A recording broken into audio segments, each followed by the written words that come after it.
¿Qué tal? Mi nombre es Freddy Gómez, soy estudiante de la clase de métodos numéricos.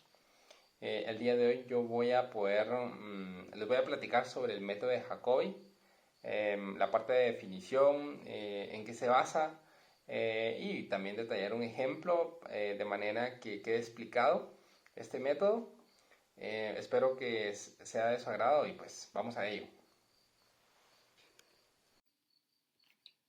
Bueno, vamos a profundizar un poco sobre el método de Jacobi. Lo que nos preguntamos, ¿quién lo creó? El algoritmo toma su nombre del matemático alemán Carl Gustav Jacob Jacobi. El método de Jacobi consiste en usar fórmulas como iteración de punto fijo. Pero profundicemos más en esta definición. Muchos problemas relacionados con el campo de la ingeniería se pueden expresar en términos de sistemas de ecuaciones algebraicas lineales.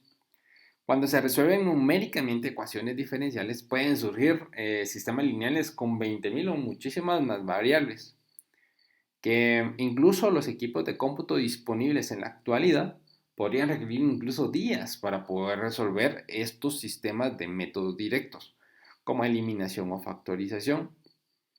Entonces, el método de Jacobi es un método iterativo con el cual se resuelve el sistema lineal, el cual está representado por ax igual b. Comienza con una aproximación inicial de x por 0 a la solución de x y genera una sucesión de vectores x por k que convergen a la solución de x. Acá podemos ver las ilustraciones de las ecuaciones según su forma. Por ejemplo, en la imagen número 1 vemos cómo se está representando el conjunto de ecuaciones, que a la vez se puede expresar como lo veíamos anteriormente, que es ax o a por x igual a b, donde a es la matriz de coeficientes, x es el vector de incógnitas y b el vector de términos independientes. En la imagen número 2 es donde el método comienza resolviendo la ecuación número 1 para x, x sub 1, y luego x sub 2 y x sub 3, e introduciendo el índice de k que utilizará para indicar el número de iteraciones que se obtienen. Para este método se deben cumplir ciertas condiciones. La número 1 es que se requiere de un vector inicial. ¿A qué nos referimos con esto? El cual representa la primera aproximación de la solución del sistema con lo que se produce. De no conocerse este vector, que es el paso número 2, se asume como x sub 0. Y para x sub 1 también evaluamos 0, 0, para sucesivamente.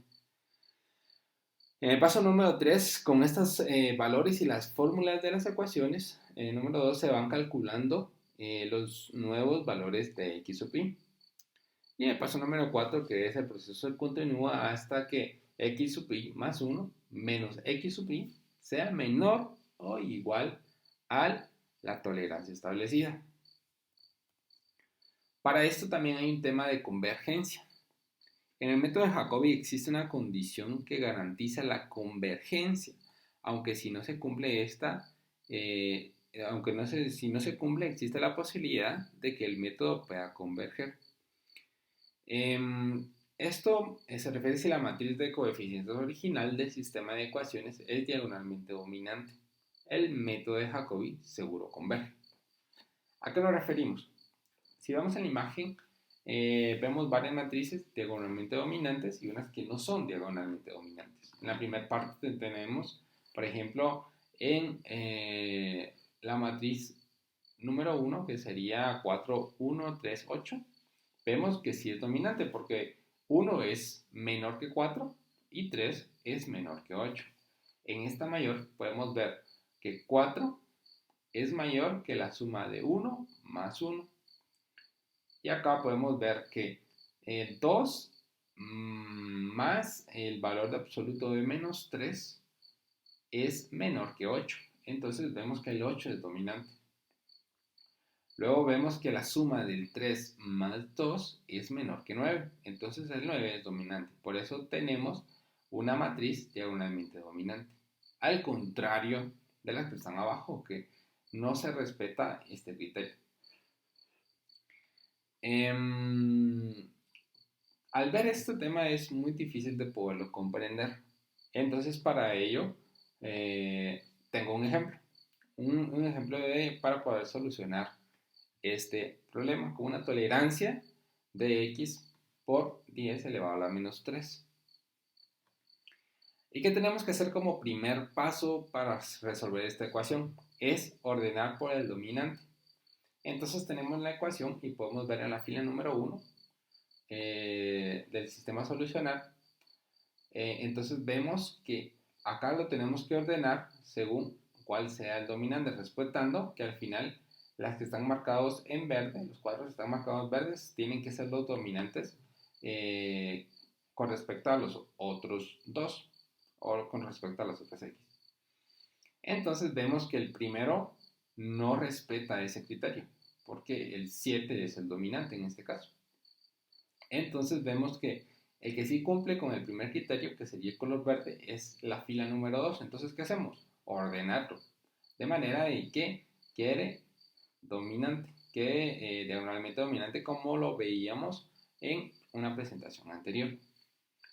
Luego continuamos con el paso número 2, que es despejar la ecuación, donde despejamos x sub i, x sub 2 y x sub 3. En el cual siempre integramos ya sea x 4 por x sub 2 y 1 por x sub 3. ¿Sí? Y luego detectamos en el paso número 3 los vectores. En este caso, porque es un vector de arranque, los iniciamos con 0, haciendo la sustitución para el paso número 4, que sustituimos esos vectores que encontramos, vectores de arranque, y los sustituimos en las ecuaciones. Obteniendo de ello un resultado, donde después del paso número 4, que es sustituir, pasamos al siguiente paso, que es la parte de errores, poder hacer ese cálculo para poder determinar si continuamos o no con respecto a la tolerancia establecida.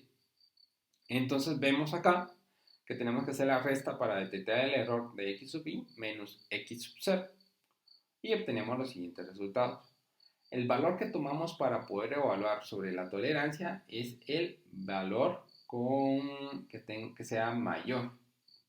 Entonces, si nos damos cuenta, el error x sub 3 es mayor a los anteriores. Entonces, ese es el que evaluamos contra la tolerancia para ver si nuestra operación continúa o no.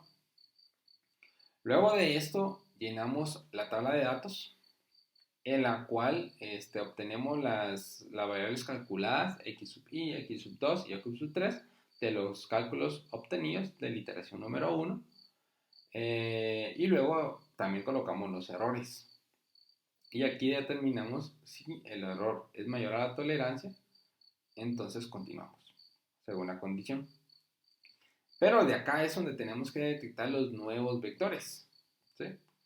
Y eso es donde tenemos que detectar cómo poderlos ordenar. Entonces determinamos que para x sub 2 vamos a tomar el resultado obtenido, que es 0,71, y para x sub 3 vamos a tomar el resultado obtenido en la iteración número 1, el 0,78. Y esos son los que vamos a utilizar para poder sustituir en la iteración número 2, en esta cual sustituimos los vectores detectados y obtenemos los resultados que tenemos en este lado. Y con ellos hacemos siempre el mismo proceso para poder evaluar sobre la tolerancia, determinar los errores y evaluarlos sobre la tolerancia para ver si continuamos realizando más iteraciones.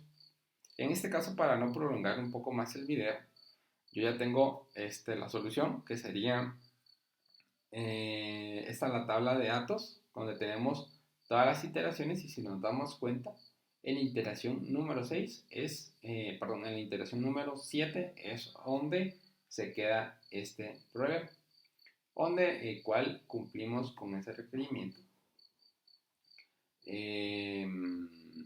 establecido sobre la tolerancia. Entonces Este es el método que se utiliza para, el método o la forma que se utiliza en el método de Jacobi para poder resolver ciertas ecuaciones. Espero haberlo aclarado en este rápido video sobre cómo se realiza y cómo llegar al resultado o poder concluir este método. Les agradezco mucho su comprensión, su atención